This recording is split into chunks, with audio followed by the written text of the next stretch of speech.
আমার most of the time face করতে হয় এবং আমাকে অনেকে ইনবক্সও করেন আপনার বেবির তো অটিজম নাই, আপনি কেন বলেন অটিজম। এই কারণটা আমি যেটা রিয়েলাইজ করলাম, যেহেতু আমার বেবি হাঁটতে পারে, আমার বেবি পড়তে পারে, আমার বেবি অনেক কিছু করতে পারে, ইট ডাজন্ট মিন আমার বাচ্চার অটিজম নেই। এই অটিজম যখন ডায়াগনোজ হয়েছে, এটা একটা ডক্টর, নিউরোলজিস্ট, সাইকিয়াট্রিস্ট এবং ডেভেলপমেন্টাল পিডিয়াট্রিশিয়ান এর এই ডায়াগনোজটা দিয়ে থাকে। তো এই বেসেই ডায়াগনোজ। তো আপনি বা আমরা কেউই বলতে পারবো না যে আমার বেবি অটিজম নাই। কোনো মাই চাবে না যে তার বাচ্চার অটিজমটা ডায়াগনোজ হোক। তো আমিও তো আর এক মা, আমিও তো চাবো না যে আমার বাচ্চার অটিজম ডায়াগনোজ হোক বা এই ওয়ার্ডটা আমার বাচ্চার সাথে অ্যাটাচ হয়ে গেছে।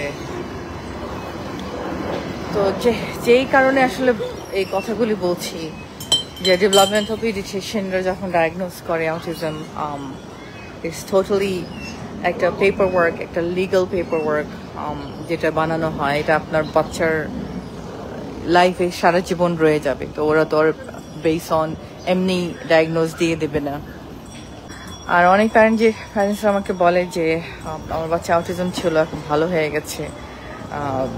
তো আমি বলবো ডেভেলপমেন্টাল, যখনই ওদের সাথে আমরা অনেক কথা বলি বা অনেক যখন পেপার ওয়ার্ক দেখি, তখনই বুঝতে পারি যে ওদের বাচ্চার ডেভেলপমেন্টাল ডিলে ছিল, ওদের বাচ্চার অটিজম ছিল না।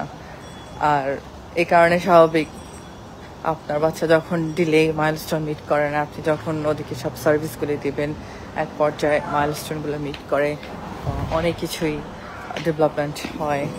তাই সবাই মনে করে যে আমার বাচ্চার কিওর হয়ে গেছে, অটিজম ছিল। আসলে এটা অটিজম না, এটা টু ডিফারেন্ট থিং। এই কথাগুলি আপনারা মনে রাখবেন, বা কোনো প্যারেন্টস কিভাবে বলবেন না যে আপনার বাচ্চার অটিজম নাই, কারণ আপনারা জানেন না। ডক্টর বেস ছাড়া কোনো মাই চাবে না যে তার বাচ্চার অটিজম ডায়াগনোজ হোক। আমি চাই, আমি আরো খুবই খুশি হব যদি আমার বাচ্চার অটিজম না থাকে। দোয়া করবেন আমার বাচ্চার জন্য। জাস্ট একটু শর্ট লাইফটা করলাম, কারণ বারবার এটি শুনতে হয় আমার যে আমার বাচ্চার অটিজম নাই। বাট অটিজম কি জিনিস, যে মাদের হয়, বেবি আছে তারাই শুধু বুঝবে, এই ছাড়া কেউ বুঝবে না। এবং এর মধ্যেও কিন্তু অনেক ডিফারেন্স আছে, সব বাচ্চা সেম না। তো তাদের বিহেভিয়ার, এভরিথিং ইজ ডিফারেন্ট। তো কখনো কোনো বাচ্চাকে কম্পেয়ার করবেন না, এবং কখনো কোনো বাচ্চার মাকে কথা বলবেন না যে আপনার বাচ্চার অটিজম নাই, কারণ কেউ তার বাচ্চা ডায়াগনোসিস নিয়ে মিথ্যা কথা বলবে না। সো দোয়া করবেন, অ্যান্ড আপনাদেরকে সবাইকে বেস্ট উইশেস আপনার বেবির জন্য। ভালো থাকবেন, বাই।